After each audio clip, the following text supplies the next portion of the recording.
Hi, this is a video about Euler's polyhedral formula. A polyhedron is a 3D shape made from polygons, like a cube or a pyramid, and there's an infinite number of these shapes. A famous mathematician called Leonhard Euler started counting different properties of these shapes. For instance, a cube has 6 faces, 8 vertices or points, and 12 edges. Or, if we look at a square pyramid, we have 5 faces, 5 vertices, and 8 edges. And what Euler realised is that if we take the number of faces, f, minus the number of edges, e, plus the number of vertices, v, it always equaled 2. And this seemed to work for all polyhedra that didn't have holes in them.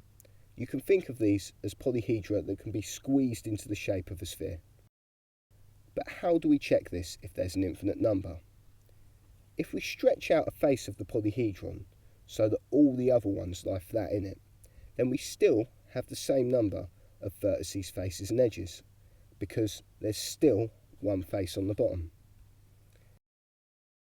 Now, if we cut all of the faces up into triangles, then for a square we'd need to cut one line through it, for a pentagon 2, and so on. Now, if I add a new edge to this polyhedron, then I've also added a new face. So in this example we have 7 faces, 13 edges, and 8 vertices still. And this still equals 2 in the formula, because the face and the edge cancel. So, we know that we can add all of these edges and all of these faces, and the formula will still hold. Now, if we look at a face which has one edge on the outside and take it away, we're removing one edge and one face from the polyhedron. So f minus 1 and e minus 1. Now again, in the formula, these two, the minus 1 and the plus 1, will still cancel. So f minus e plus v is still equal to 2. We can therefore remove all faces which have just one edge on the outside of the polyhedron.